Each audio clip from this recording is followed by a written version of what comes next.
Donc bonjour à tous et nous commençons une nouvelle série qui s'intitule Pourquoi Euh, et on va parler de la présence de Dieu ce matin. Alors c'est vrai qu'il y a beaucoup de gens qui font pas confiance à Dieu et qui sont capables de nous poser toutes sortes de questions sur Dieu, pourquoi Dieu ceci, pourquoi Dieu cela. Et la semaine prochaine, nous allons parler de pourquoi Dieu ne répond pas à ma prière.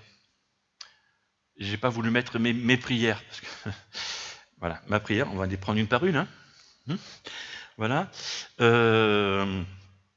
Pourquoi on s'est appliqué, on a prié de toutes nos forces comme il fallait, etc. Et puis, en apparence, Dieu n'a pas répondu à cette prière. En troisième semaine, on va parler de la question la plus fréquente depuis que l'être humain existe.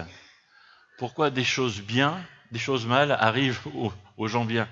Vous savez, c'est si Dieu existe, pourquoi je suis malade? Pourquoi en général c'est je. On dit pourquoi est-ce qu'il leur arrive ça, mais pourquoi moi en fait. Bref.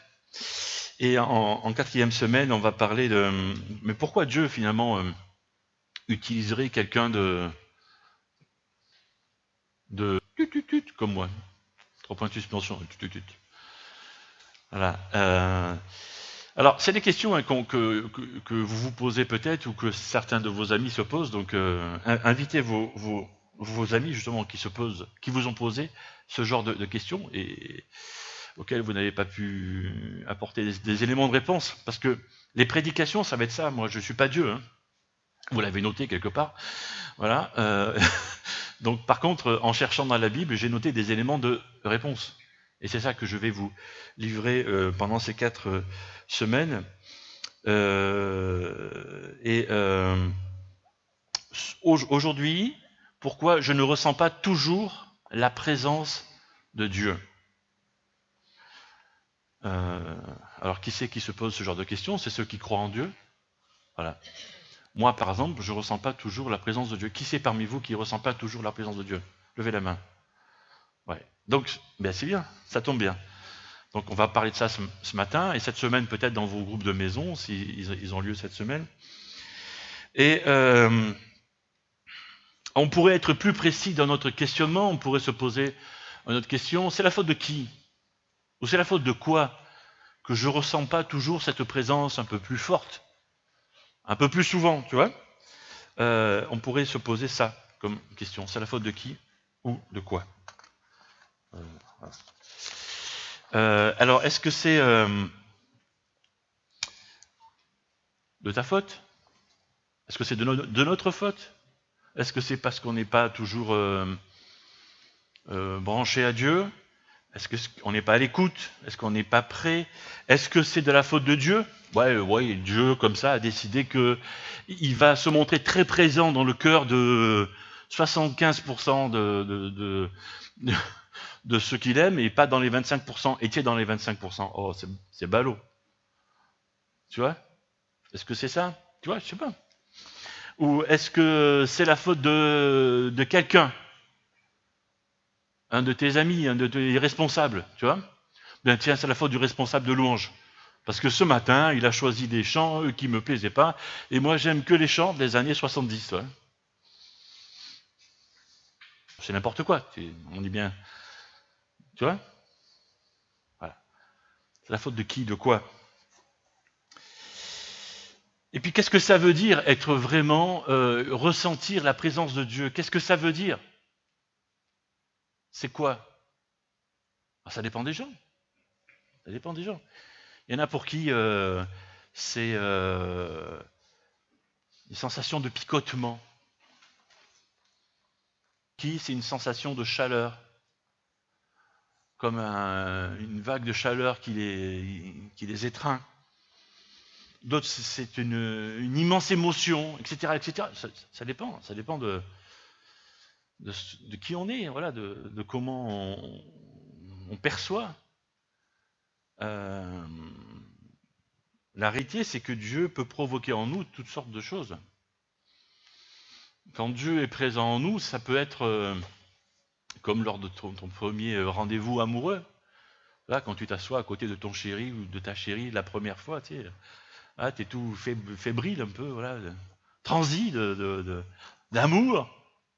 Ça peut être ça, ou ça peut ressembler à ça. Ou ça peut être comme si tu passes dans une douche à 55 degrés, tu vois. T'es un peu cramé, quoi.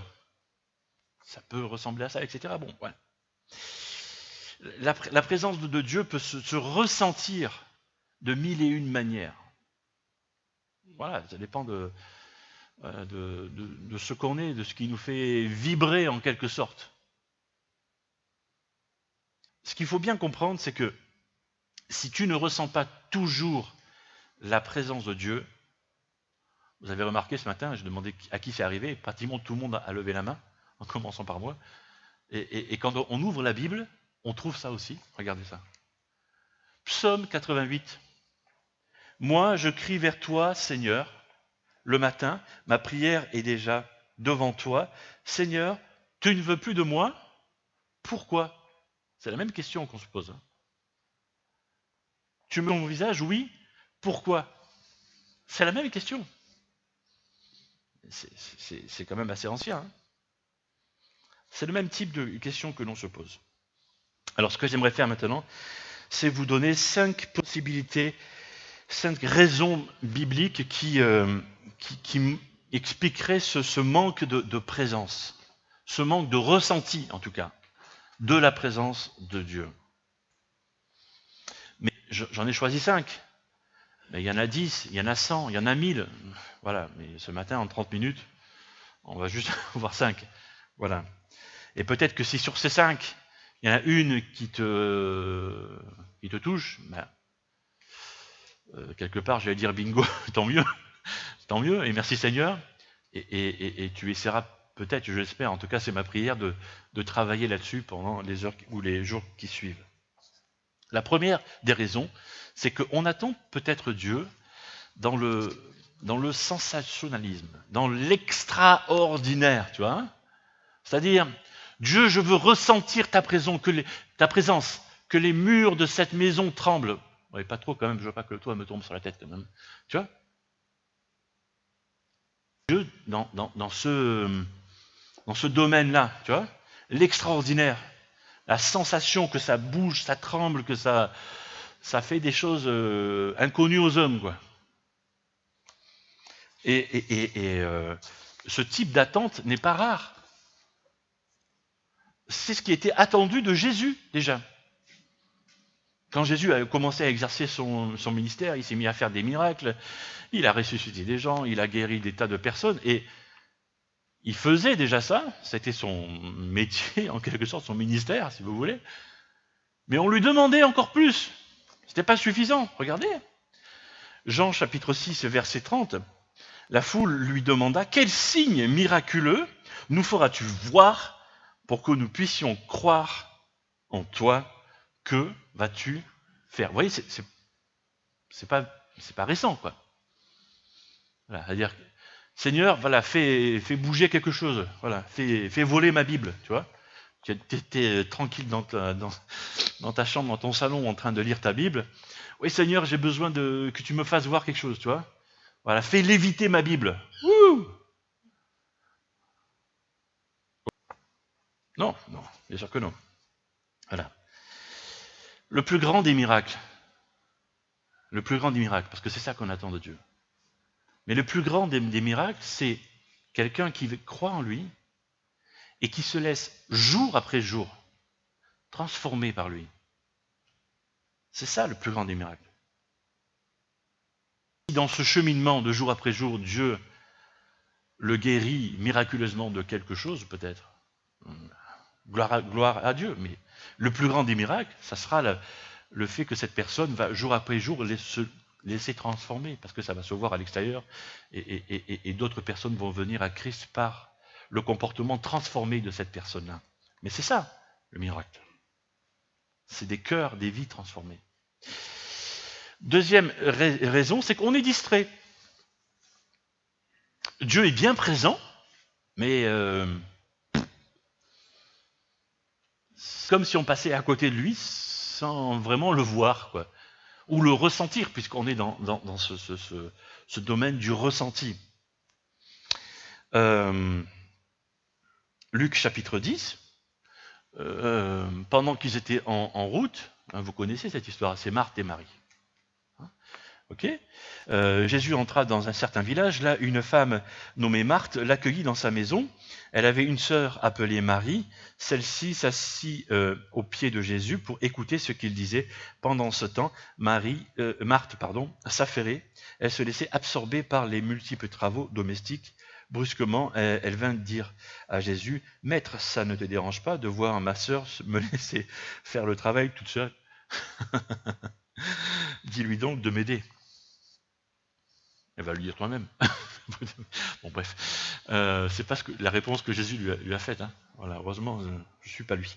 Et lui n'est pas moi. Marthe est distraite. Alors, elle est distraite par quoi? Par quelque chose, finalement, de très juste. Elle veut accueillir ce maître, peut-être qu'elle le reconnaissait déjà comme son Seigneur. Tu vois, si elle le reconnaissait comme son Messie, ça veut dire que c'est Dieu en fait qui est là dans ta maison. Wouh oh, il faut qu'il soit bien accueilli, qu'il ait une bonne chaise, qu'il mange bien, que tout soit propre. Enfin bref, tu vois. Il faut faire. Il y a des trucs à faire, non? Voilà. Alors que sa sœur est à ses pieds et béate. C'est ça. La bouche ouverte et juste à écouter ce que le maître a à dire, ou juste à le regarder. On se laisse distraire quand on croit en lui, souvent parce qu'on fait pour lui, par nos activités, par notre service. En tant que chrétien, ça nous arrive très très souvent, ça. Hein. On a tellement à faire pour Dieu, dans l'église ou pour telle association, machin, et on est à fond la caisse, et puis on dit, où est la présence de Dieu? Mais t'y es en fait. Assieds-toi. Tiens, viens, je te sers un café, un thé, tranquille, tout doux. Assieds-toi, oppose-toi un peu. Ouais, à faire. Mais il y a aussi à s'asseoir et à profiter du Maître, à profiter de la présence de Dieu. C'est un tout ça. On n'a pas à bouger dans tous les sens tout le temps. Il y a d'autres choses qui nous font passer à côté de la présence de Dieu. Alors, ce qui est flagrant en ce moment, peut-être pour les plus jeunes, c'est les réseaux sociaux. Voilà. Je dis pour les plus jeunes, mais il y a des plus vieux qui se laissent accaparer par ça aussi. Hein. Voilà. Alors, je dis pas que c'est mal, hein, ça va, c'est bien, mais après, il appartient à chacun de dire, voilà, mon temps est compté, et je vais passer, je sais pas, c'est à chacun de décider, 15 minutes, 20 minutes, une demi-heure, ou une heure, après, je sais pas, en fonction du temps que vous voulez consacrer.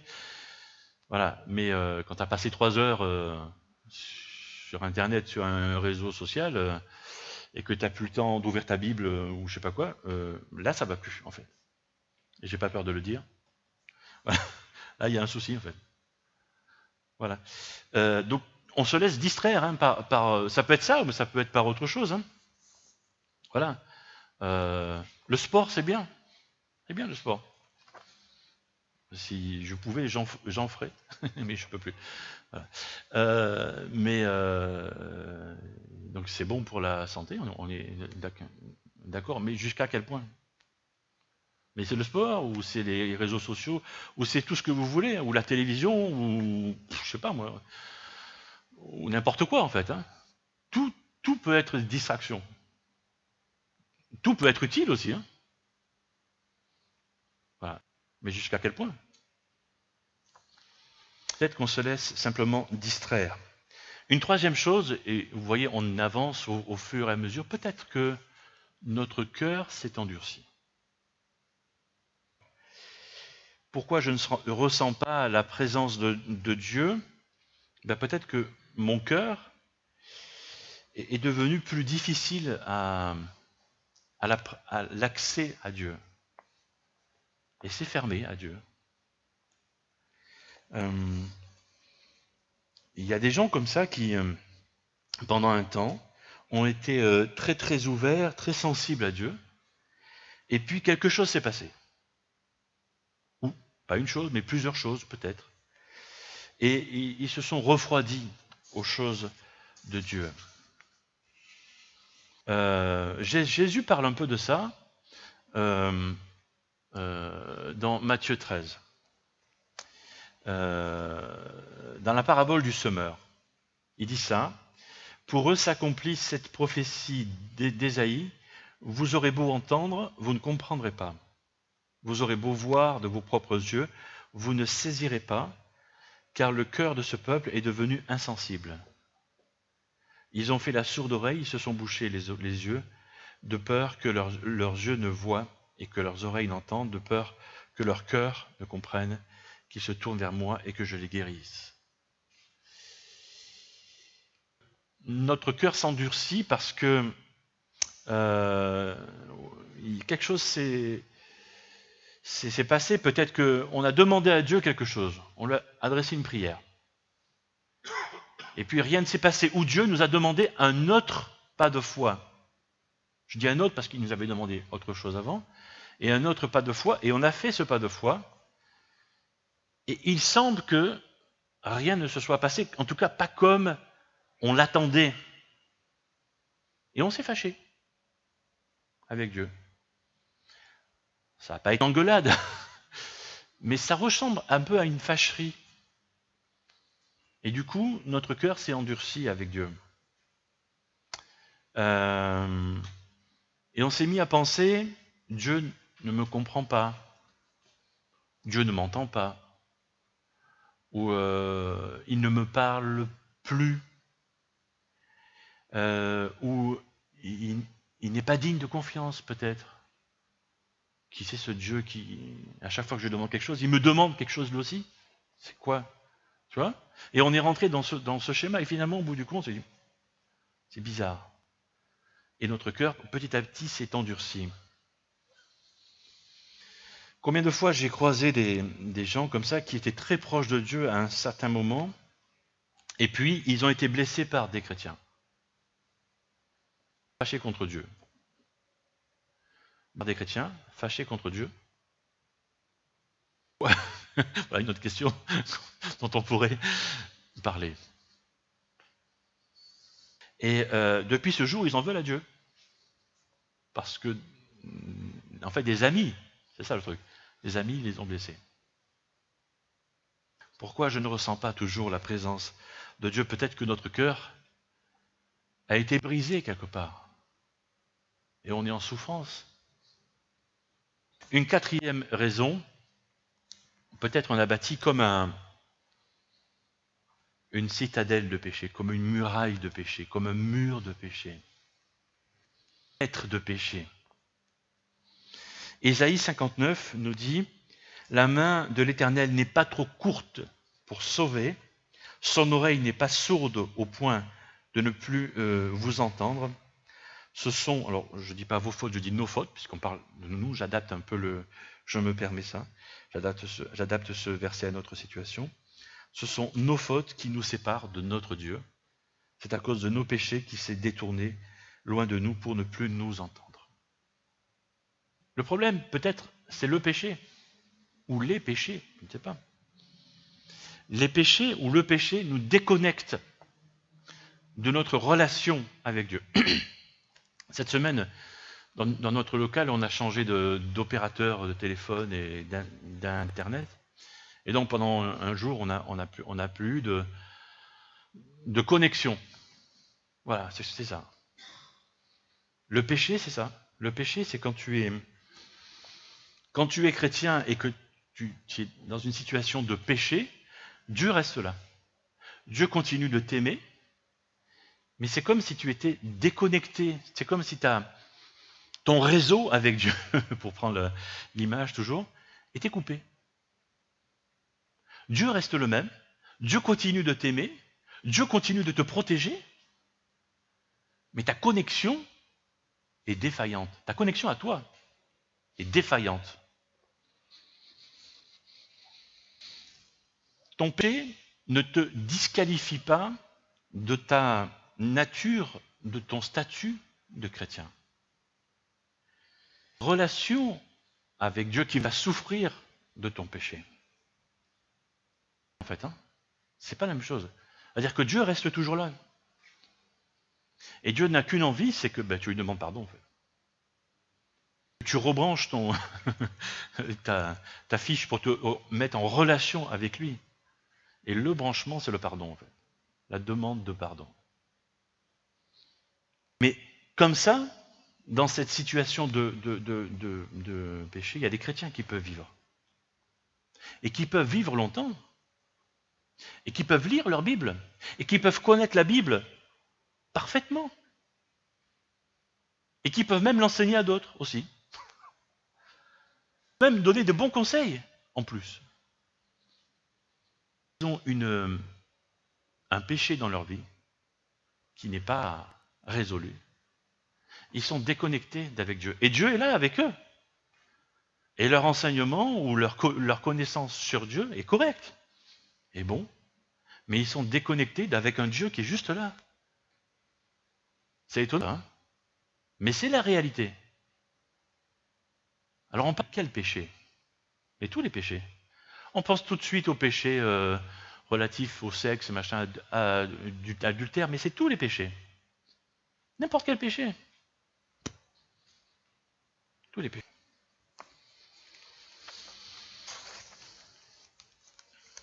Quand on regarde ce que le combat de Jésus avec les théologiens de son temps, c'était ça. Il leur disait, arrêtez d'être plus royaliste que le roi. Pardon pour vos fautes. Et connectez-vous à Dieu. Leur enseignement était correct, mais ils dépassaient ça. Ils étaient trop sévères. Ils en demandaient trop. À tel point que le peuple ne pouvait pas faire ce que Dieu demandait de faire. C'est le problème. Une cinquième raison pour laquelle on ne se sent pas toujours dans la présence de Dieu, c'est peut-être tout simple. Peut-être que l'un ou l'autre ne connaît pas personnellement Jésus. On n'a pas fait cette démarche de s'engager personnellement à suivre Jésus. Il y a des gens qui ont des connaissances de Dieu, qui connaissent Dieu. Il y a quand même une différence entre connaître Dieu et s'engager à le suivre. Connaître Dieu et à ce que Dieu devienne le patron de son existence, quoi. C'est deux choses différentes et complémentaires. Et c'est ce que dit Jésus ici. Jésus intervient d'une voix forte et on l'entendit dans toute la cour du temple. Cette cour du temple était énorme. Hein. Donc il a crié, notre cher maître ici, hein. Vraiment, vous me connaissez et vous savez d'où je suis. Sachez-le, je ne suis pas venu de ma propre initiative, car celui qui est véridique, c'est celui qui est véridique qui m'a envoyé. Vous ne le connaissez pas. Moi, je le connais, et je viens d'auprès de lui. C'est lui qui m'a envoyé. Dieu n'a pas seulement qu'on ait des connaissances de lui, il veut que nous le connaissions personnellement. Dieu attend une relation avec nous. Une relation, une connexion, pour reprendre la même image que tout à l'heure, une connexion personnelle. Alors, on a beaucoup parlé de notre ressenti. Et ça fait partie de notre vécu, nos sentiments, c'est ce qui nous compose. Hein. Le truc, c'est qu'on ne peut pas toujours ressentir la présence de Dieu. Sinon, je pense qu'on ne vivrait pas longtemps, en fait. Si on serait toujours à 100% en train de ressentir la puissance de Dieu, on éclaterait au bout de quelques heures, je crois. Parce qu'on n'est pas conçu pour ça. Par contre, il y a un autre domaine qui doit nous aider. C'est la foi. C'est la foi. C'est-à-dire, même si on ne ressent pas à chaque instant la présence de Dieu, d'abord il faut dire merci à Dieu, parce qu'il ne nous a pas conçus pour ça, parce que lui est trop puissant en fait. Hein. C'est pas un soleil, hein, c'est 1000 soleils, donc il va nous cramer de l'intérieur. Hein. Il est tout le temps, il s'y manifeste toujours sa présence en nous. Grosso modo, c'est ça. Donc, merci. Par contre, il y a des promesses qu'il a semées dans sa parole et qu'il nous convient de rappeler ce matin. Marcher avec Dieu n'est pas toujours une affaire de sentiment, c'est aussi une question de foi. Alors, 3 promesses pour terminer cette prédication. D'abord, tu trouves Dieu si tu le cherches. C'est aussi si simple. Hein, voilà. Et je vois lui, et ça me fait penser à quelqu'un qui un jour est rentré dans une église, et quelqu'un qui ressemblait plutôt à un SDF qu'à quelqu'un d'autre, et qui rencontre le pasteur. Et il a dit une chose au pasteur. Il lui a dit, moi je cherche Dieu. Dieu, je cherche Dieu. Et le pasteur lui a dit, bienvenue, tu vas le trouver. Pourquoi le pasteur lui a dit ça? Parce que c'est écrit dans la Bible, hein, pas parce que le pasteur était prétentieux en fait. Juste parce que c'est écrit dans la Bible. Dans Jérémie chapitre 29, vous vous tournerez vers moi et vous me trouverez lorsque vous vous tournerez vers moi de tout votre cœur. Je me laisserai trouver par vous. C'est une déclaration officielle. Hein. L'Éternel le déclare. Quand tu cherches Dieu sincèrement, il se laisse trouver. Dieu ne joue pas cache-cache. Les gens qui vous disent « moi j'ai cherché Dieu et je ne l'ai pas trouvé », c'est qu'ils ne l'ont pas cherché sincèrement. Chercher sincèrement, il y a un souci, quoi. Parce que quand tu cherches Dieu avec un cœur sincère, tu le trouves. Dieu ne joue pas à cache-cache avec les hommes. Il ne s'amuse pas. Dieu ne s'amuse pas, en fait. Alors évidemment, je vais parler de ça parce qu'une des façons les plus faciles, si je peux dire ainsi, de trouver Dieu, c'est de lire la Bible, d'ouvrir ce livre et de voir où Dieu se trouve là-dedans. Et puis, j'ai dit parler et aussi écouter Dieu. Prier, c'est ça. Prier, je crois que on a trop dit que prier, c'était parler. Je suis en train de réfléchir à la phrase que je vais dire parce qu'elle peut être un peu trop vulgaire, donc il faut que je me corrige. Mais prier, c'est aussi se taire. J'allais dire autre chose, vous avez bien compris? C'est bien. Mais je fais exprès de dire ça pour que ça marque vos esprits. Voilà. Prier, c'est parler et se taire aussi. Donc si tu as prévu 5 minutes pour prier, prends ta montre, parle 2 minutes et demie, et tais-toi 2 minutes et demie. Tu vas voir combien c'est long, 2 minutes et demie, en fait, à te taire. C'est pas vrai? Oui, mais c'est vrai. Hein. On parle. Et après on dit, mais c'est drôle, Dieu me parle pas. Ben oui, mais tais-toi, en fait. Hein. Et, tu es dans un monologue, tu ne le laisses pas te causer, comment tu veux qu'il te parle? Tais-toi, un petit peu, au moins, si tu veux que lui te parle. Et puis, on peut trouver Dieu aussi dans la louange, dans les chants. Certaines personnes sont plus sensibles à ça, parce que ça touche les sentiments, et c'est bien, on est fait de ça aussi. Hein. Et certains ont une part de sentimental plus grande, c'est bien, il y a ça aussi. Voilà. On peut trouver Dieu, je ne l'ai pas noté aussi, mais par des amis, chrétiens aussi. Ce que la Bible appelle la communion fraternelle, bien sûr qu'il y a ça aussi. Voilà. Deuxième promesse, tu peux remplir ta vie de la présence de Dieu. La présence de Dieu, c'est pas... ce matin, j'ai été au culte ou à la célébration dans mon église, c'était super. Bon, c'est bien, c'est déjà pas mal. Mais c'est pas que ça.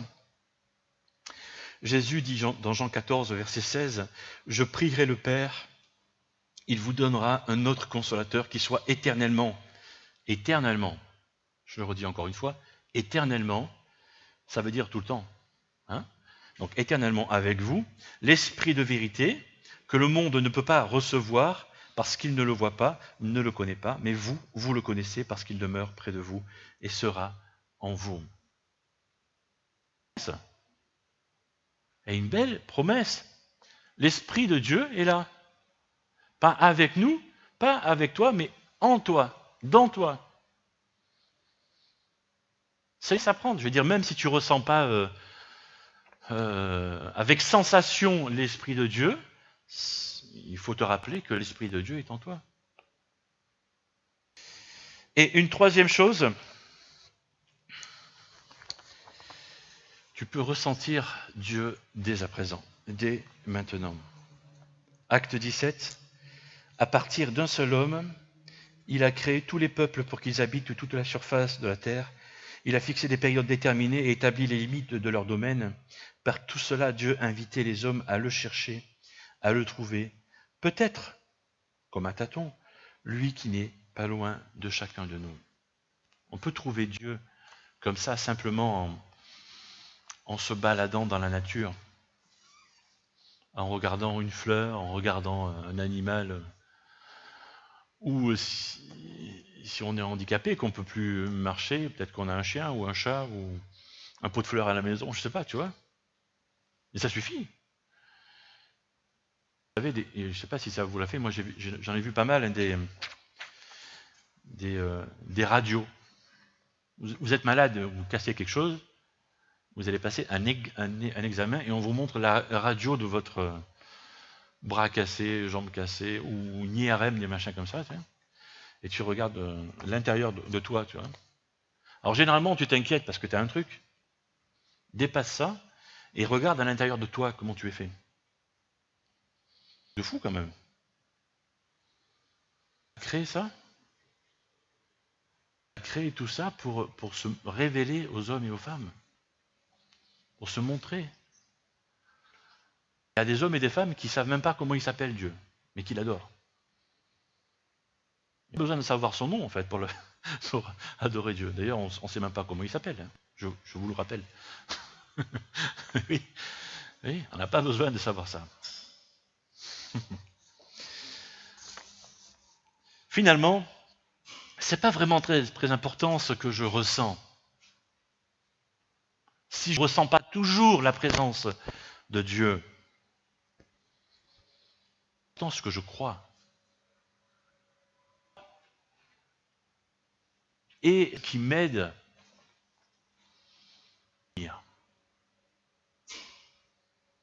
Dieu ne joue pas à cache-cache. Si je cherche Dieu de tout mon cœur, il va se révéler à moi. Parce qu'il m'aime, parce qu'il nous aime. Je vous invite maintenant à un temps de recueillement, parce que peut-être, je vous ai donné ces 5 raisons, mais il y a peut-être d'autres choses que le Seigneur a mis sur votre cœur, et vous aimeriez peut-être lui confesser cela. Voilà, pendant ce temps de recueillement et de prière, vous mettre à jour un petit peu, si je peux dire comme ça, avec Dieu, mettre votre cœur à nu et lui demander pardon pour ce qui freine votre relation avec lui. Mais peut-être que, voilà, une des raisons, c'est cette chose extraordinaire que tu attends, ce sensationnalisme que tu attends, ces murs qui tremblent, ou je ne sais pas trop quoi. Et simplement dire à Dieu, écoute, je ne veux plus m'attendre à ça, et puis je veux simplement croire que tu es là. Ou peut-être que tu as été distrait. Et là encore, tu peux demander pardon à Dieu et dire, Seigneur, je sais que tu es là. Par la foi, je sais que tu es là, avec ces promesses que j'ai pu entendre, que j'ai pu me rappeler ce matin, et je sais que tu es en moi. Ou peut-être que ton cœur s'est endurci ou est en train de s'endurcir. Et là encore, demander pardon à Dieu et lui dire, Seigneur, je veux vraiment que tu... le mot qui me vient, c'est ramollir mon cœur. C'est ça. c'est ça. Effacer cette rancune que j'ai peut-être et rends-moi conforme à ta parole, Seigneur. Peut-être qu'il y a ce péché auquel tu penses qui salit ta relation avec Dieu, qui bloque ta relation avec Dieu, mais Dieu t'écoute en ce moment. Et il attend que d'une chose, qu'une chose, c'est que simplement tu lui demandes pardon pour ce péché-là auquel tu penses en ce moment. Seigneur, pour moi ne plus retomber dans ce péché. Pour ta parole. Et si tu ne connais pas personnellement Jésus, tu as appris à le découvrir parce que tu fréquentes cette église ou tu as lu des choses dans la Bible ou tu as entendu des choses par des amis et tu veux personnellement lui confier ta vie, peut-être simplement par une phrase. Seigneur Dieu, je veux te faire confiance et Jésus devient le maître de ma vie. Je te demande pardon pour toutes mes fautes, toutes mes erreurs. Merci pour ton sang qui efface mes péchés.